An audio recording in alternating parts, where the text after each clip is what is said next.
The call over to Francine Lawrence. Thank you. You may begin your conference. Good evening. I am Francine Lawrence, Executive Vice President of the American Federation of Teachers. We are all familiar with the international research that ranks educational outcomes in countries around the globe.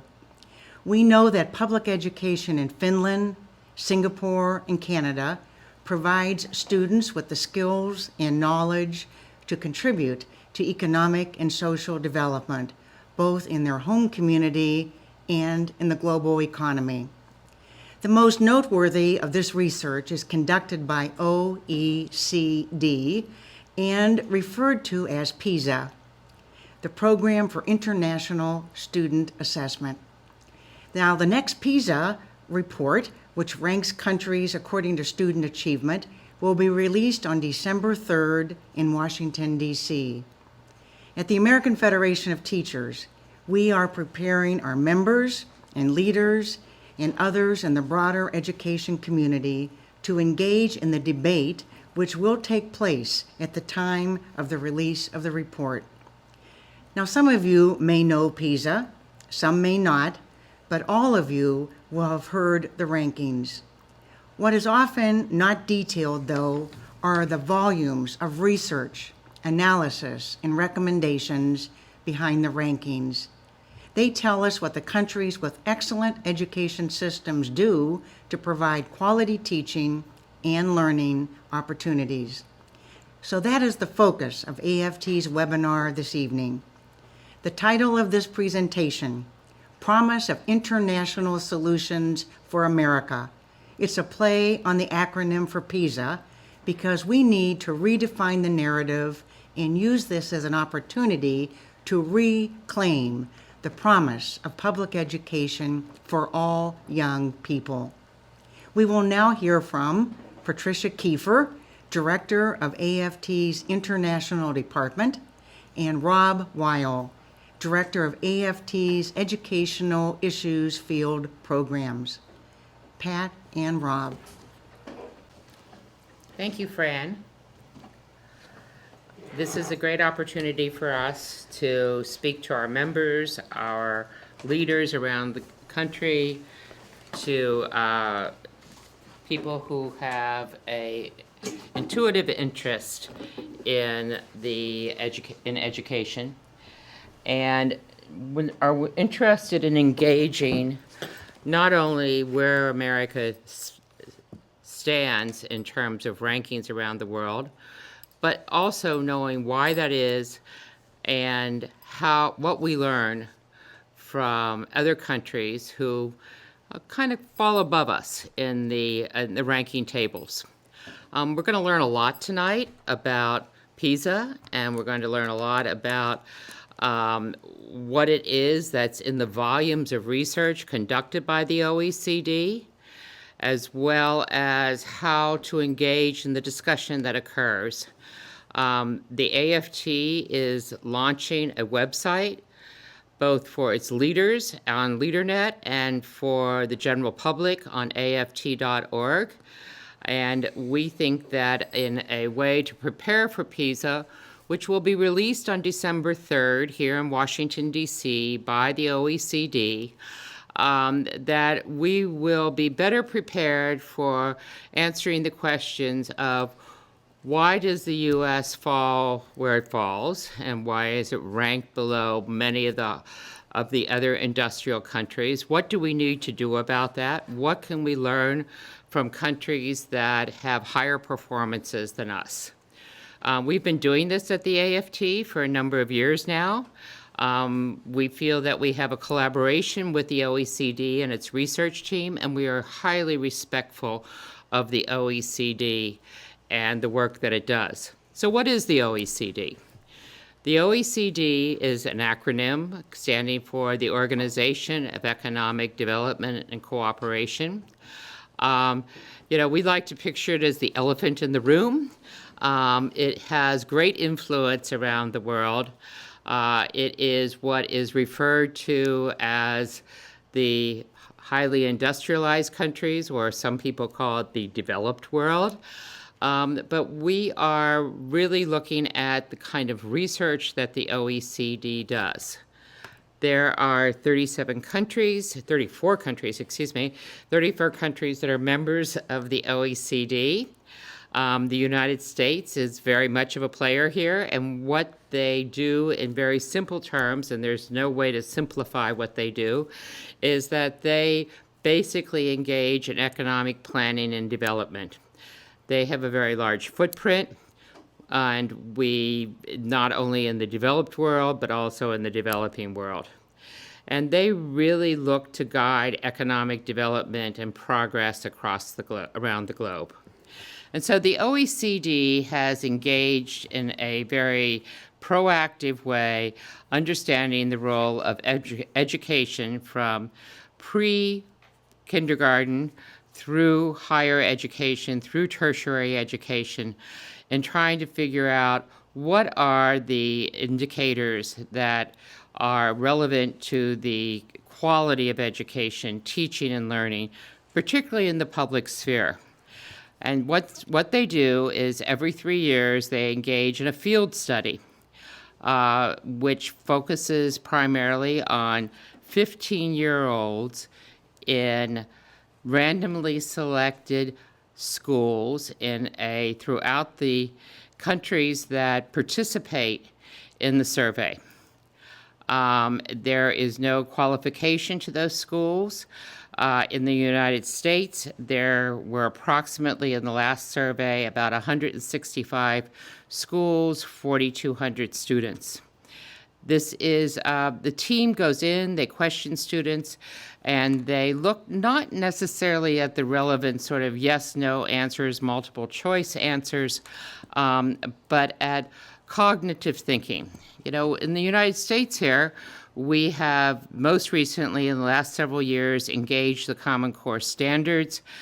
The kind of questioning and examination and survey work that the OECD does looks at the cognitive thinking behind the questions. There are no necessarily right and wrong answers. So Common Core embraces this approach. We're very early into it, while a lot of other countries in the OECD really have had a much longer track record than us.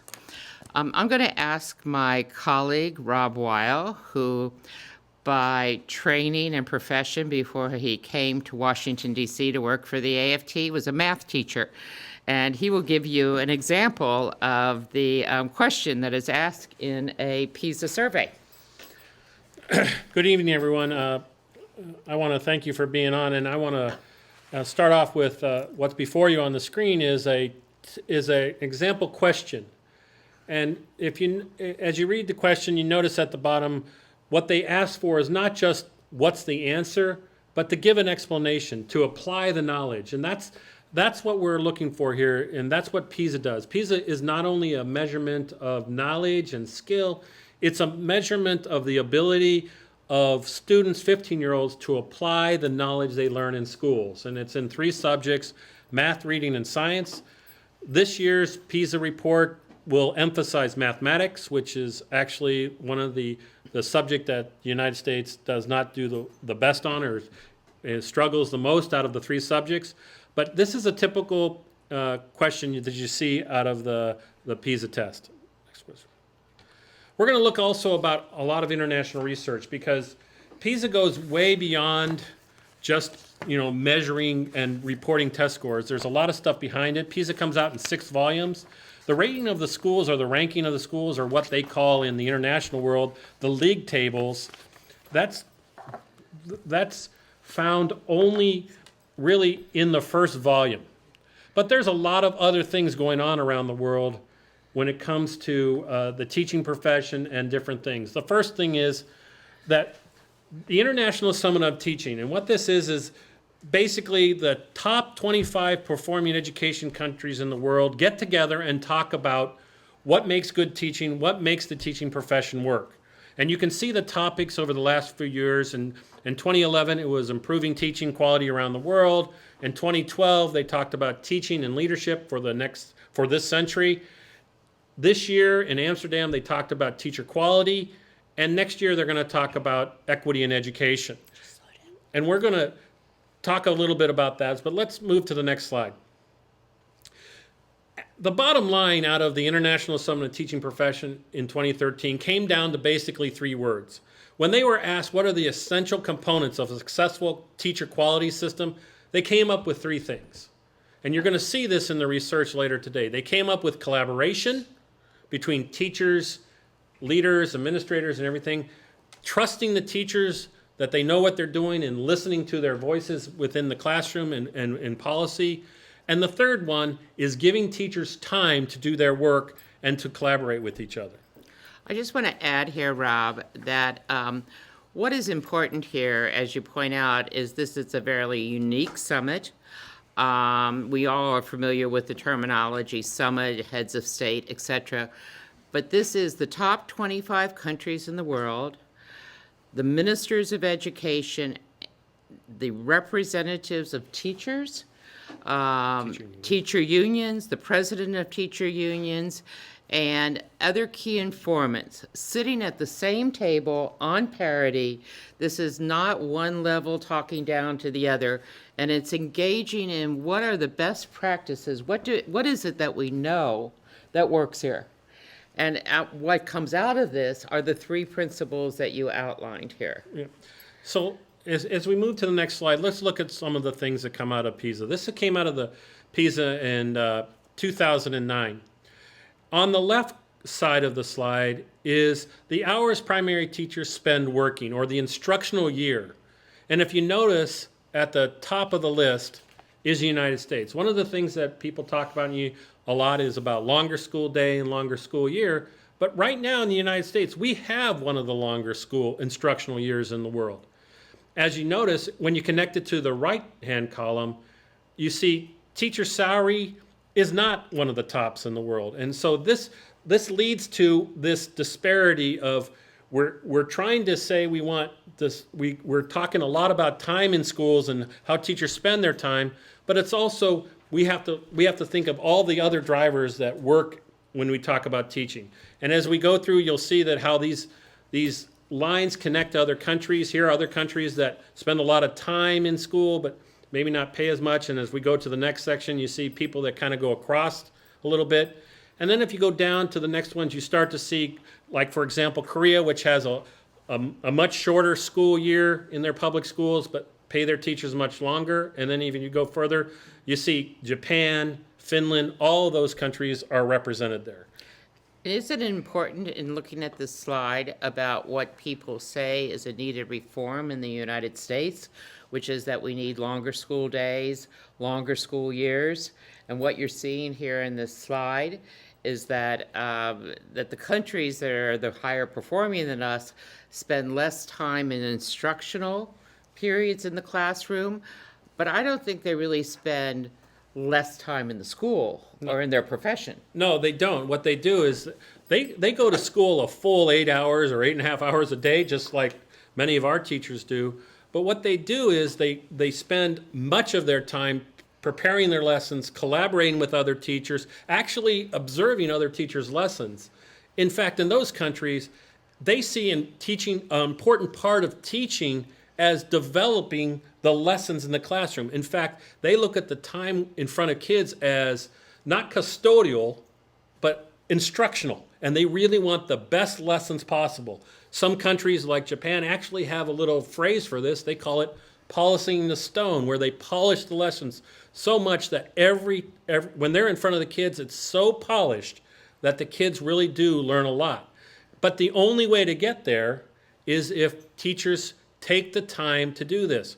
One interesting thing, just last week, or I think it was on the 18th or 13th, Tom Friedman from the New York Times just wrote an article, what he called the Shanghai Surprise, and his surprise was how the teachers in Shanghai, the people who rated the highest in the last PISA test in 2009, how their teachers spend so much time collaborating on lessons and much less time teaching in front of students as compared to the United States. Where do we go with it? And then there is the question of investment in education, because once again, there is an issue about that people say that we invest more funds in education with less results than other countries in the world. Well, I think when you talk about expenditures around the world, I think you can look at it a bunch of different ways. When you talk about, does the United States spend more on education than many other countries, that's true, but that's basically because the cost of higher ed in the United States is so outrageous compared to the rest of the world.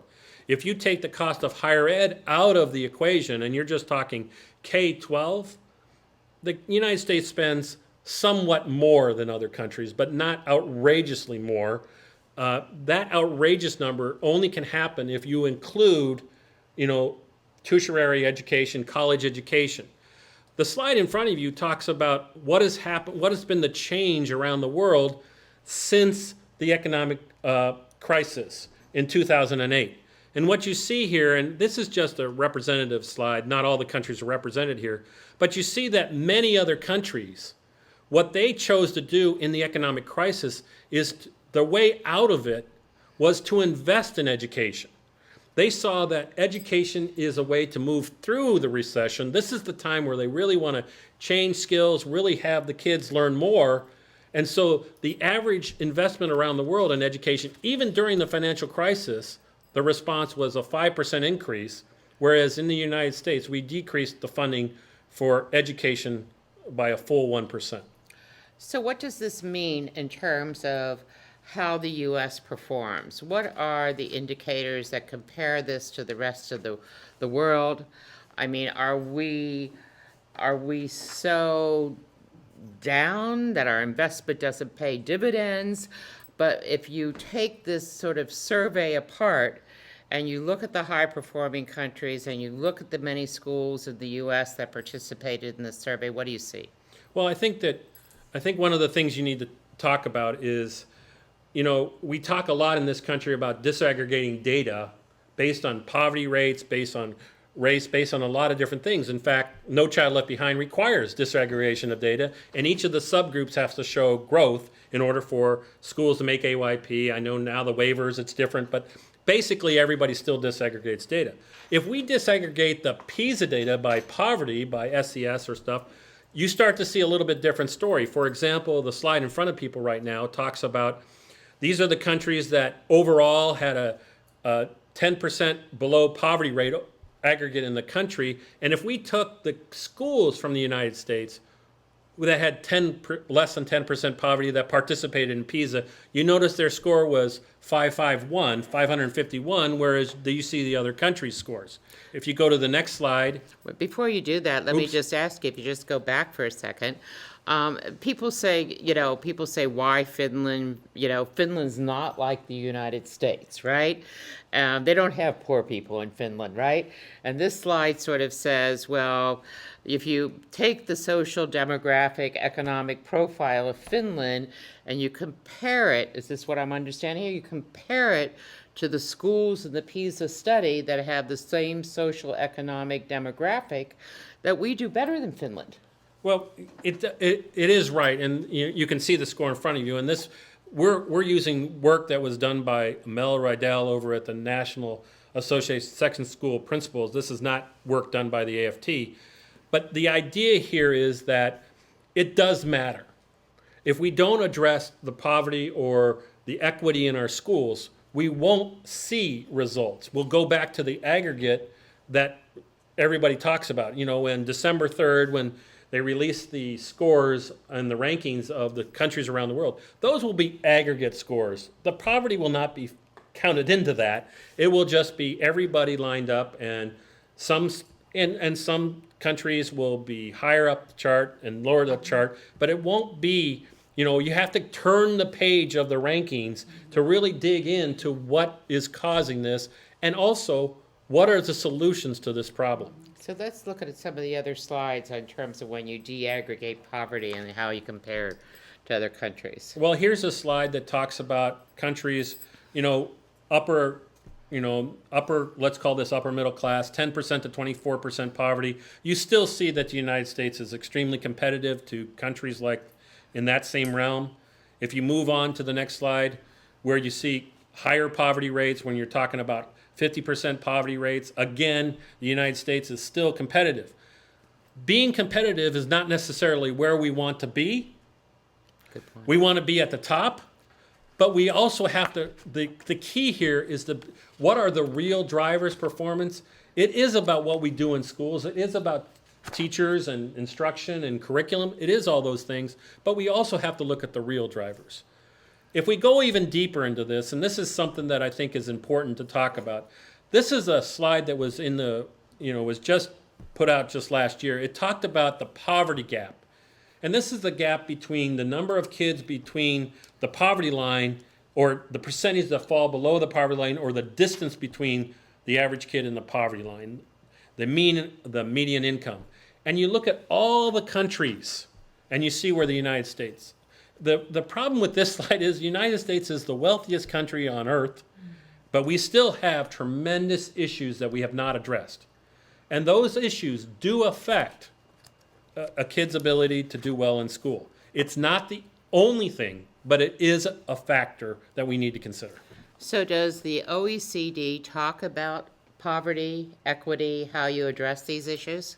Absolutely. In February 2012, OECD released a great report on equity in education. And this talks a lot about what schools can do to address the effects or mitigate the effects of poverty. And the next 3 slides talk about that. You can see the first one talks about, the first one talks about limiting tracking, postpone academic selection. Number 2 says manage school choice as to contain the risk to equity, because in some places around the world, school choice leads to segregation of schools, and where certain schools tend to be, kids go there because it seems to be a higher quality of education, and so equity actually increases when you start having choice around the world. And so there's other things. Let's go into the next slide. There are things about trying to reduce repetition, holding kids back, that really does have an effect on kids.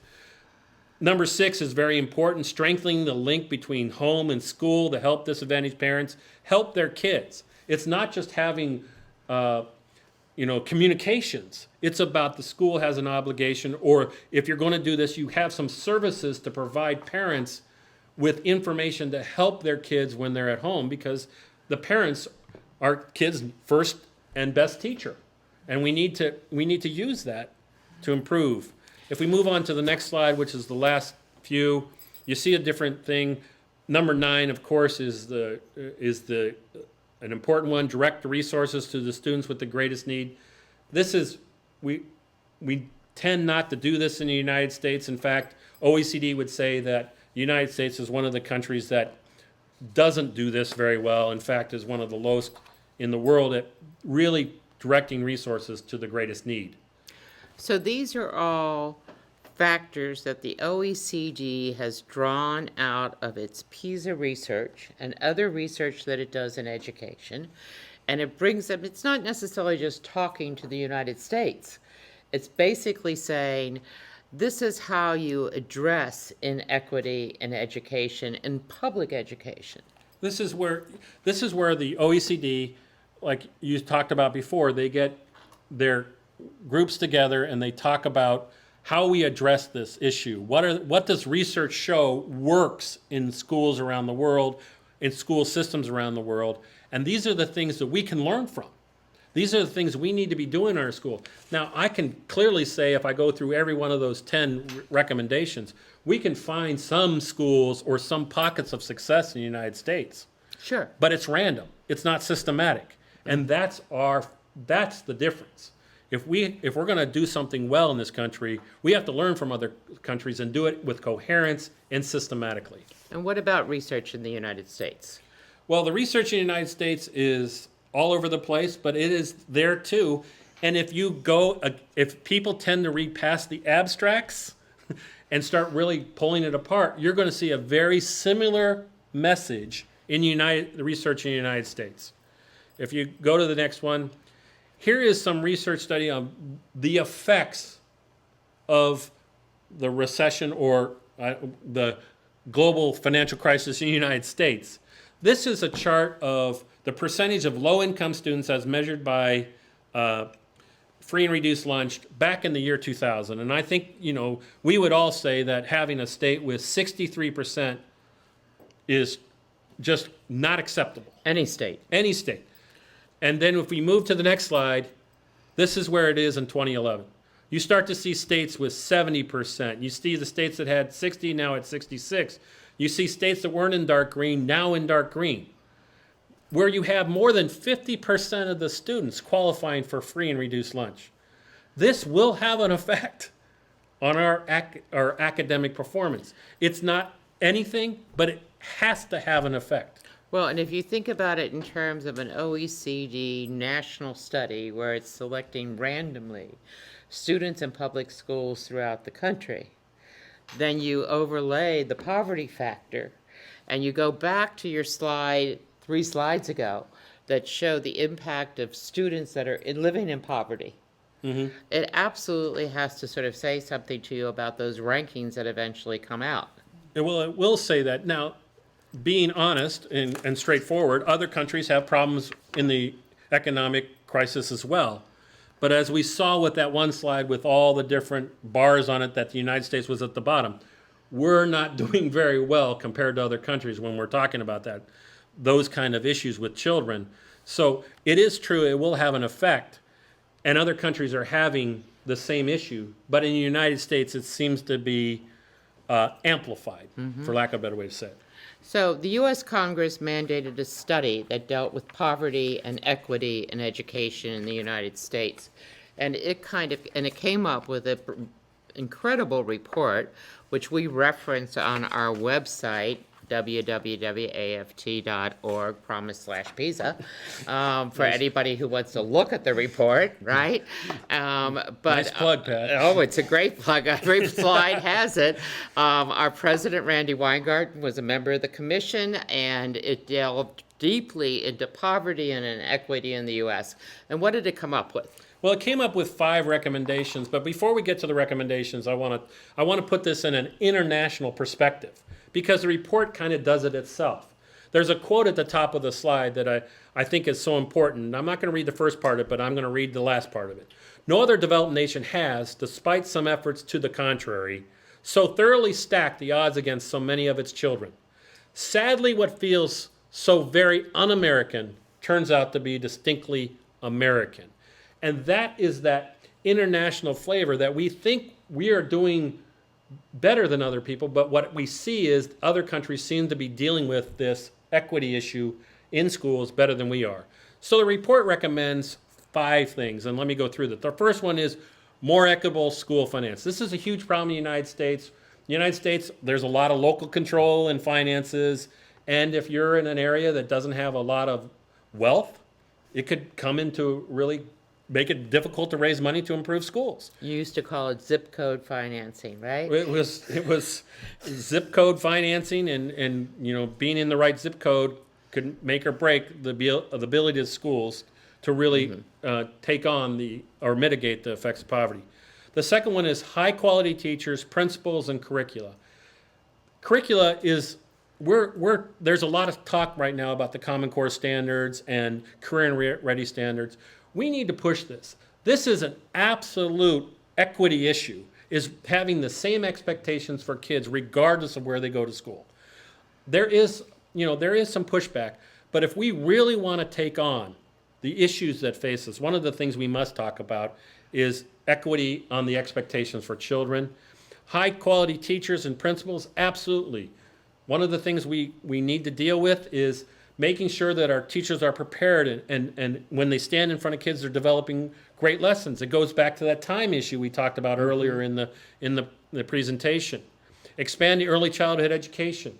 The United States is dismal at early childhood education. I wish I could say they were okay, but we don't do very well there. Well, it was amazing. We were both in Brazil and Argentina a couple of months ago, and the investment in early childhood education and the results of that in terms of young people staying in school through high school We see also in the PISA results, what PISA does do is they look at when young people start school. And just in these 15-year-old clusters, the benefit of going into a structured classroom, we're not talking about daycare, we're talking about a level of instruction, right? Appropriate education. Appropriate education, right, that has benefits in the out years. Well, everybody has said it, and it's in this report as well, that it's a penny saved, a pound cure. It's money well spent in the front end, and it pays great dividends down the road. We need to have a longer time strategy to understand how important early childhood education is. If we keep on looking like we got to have results within a year or 2 years, it's very difficult to see that in early childhood education. Early childhood education, this is where you have a 5-10 year benefit comes out. That's where you really start to see it. Unfortunately, we have a shorter time frame. Number 4 talks about mitigating the effects of poverty. We're never going to crack the poverty. Poverty will exist. We wish it wasn't, but it's never going to go away. We need to be direct and not passive, but aggressive at mitigating the effects, especially for children in schools.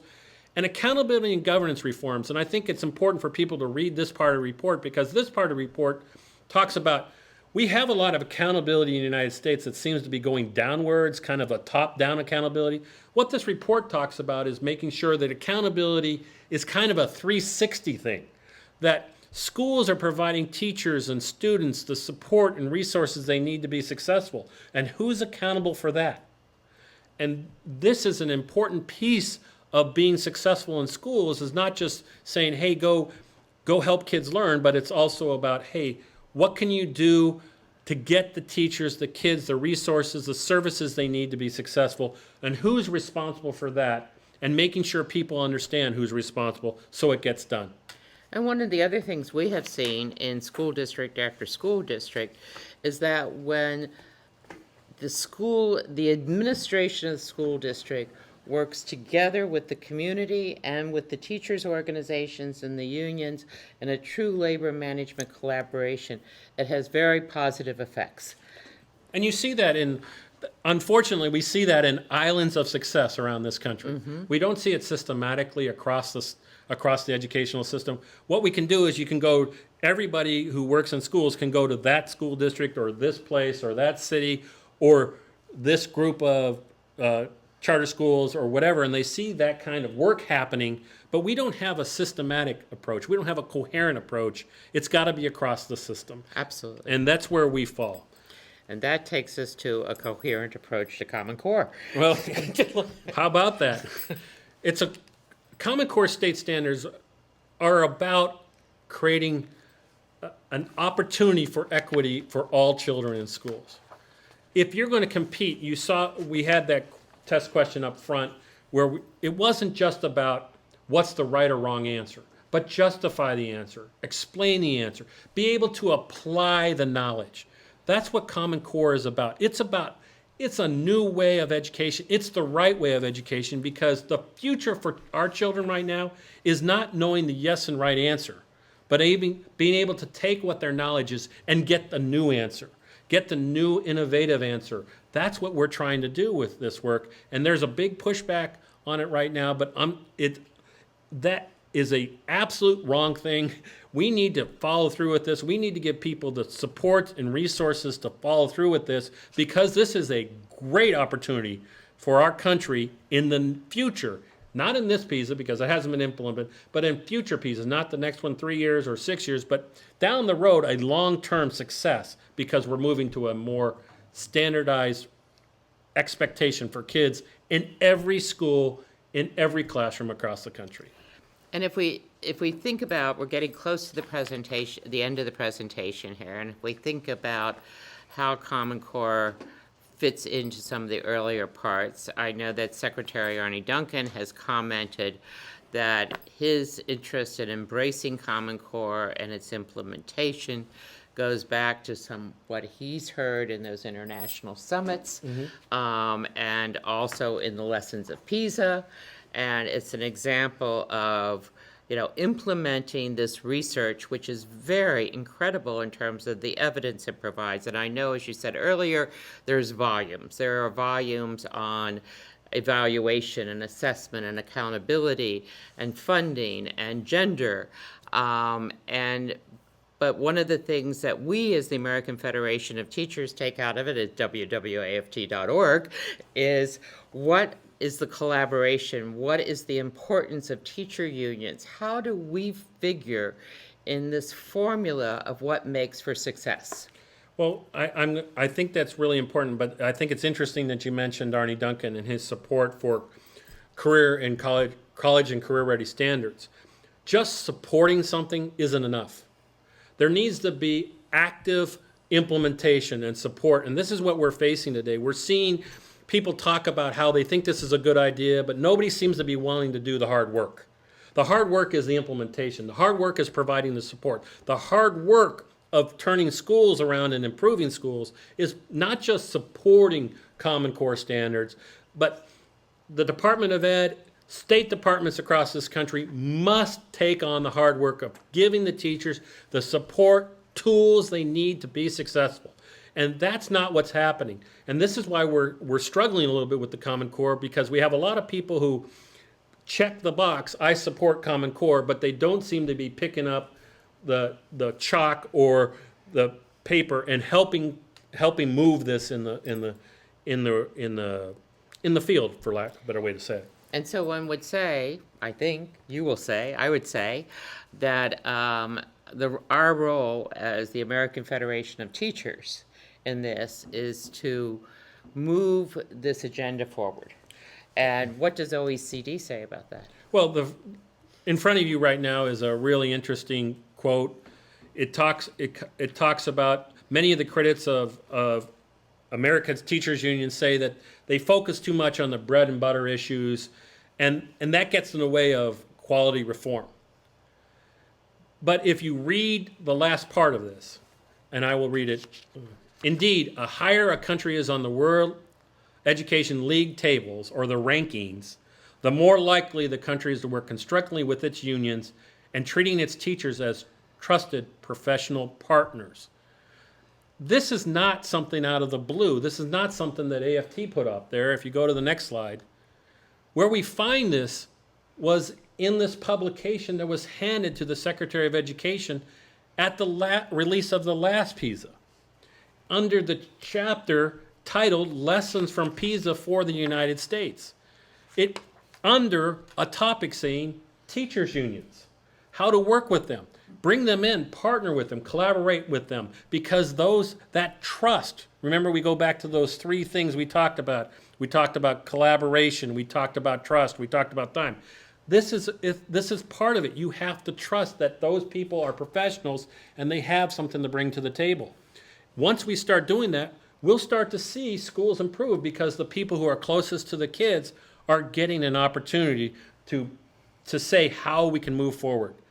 This very publication contains not only an assessment or analysis of PISA results that occurred in the United States and looks at some of the other high-performing countries, but it contains a series of recommendations that OECD makes, as you say, to the Secretary of Education, but not just the Secretary of Education, all the stakeholders in education, the AFT, the NEA, the number of organizations that participate in the dialogue, whether they're think tanks or activist organizations, national or community levels, people who care about the education. This is an amazing publication, and a lot of what we have produced here in this presentation comes out of it, and there is a lot more. It's available online from the OECD. And we would say, I think, as the American Federation of Teachers, that it has, in some measures, informed our quality agenda, because we're not about looking backwards at the United States. We're about looking forward. And what do we do, and what do we gain from the higher performing countries that is viable to our own system and our own system of education, and that's practical to engage in. And you can see here in front of the slide in front of you is on the left-hand column is a real quick synopsis of AFT's quality agenda. And on the right is just quotes from OECD's recommendations from PISA or other works. First one on curriculum, OECD says an ambitious, focused, coherent standards that are shared across the entire system. The next one talks about a systematic approach on what works. Policies and practice across the system, not islands of success, but across the system. Developing and supporting high quality teaching, tools, times, and trust. OECD is famous for saying the quality of an education system cannot exceed the quality of its teachers and principals. OECD has a lot of good information on teacher quality and how to get there. It's about professional development. It's about providing them the tools and the resources and continuous improvement throughout their careers.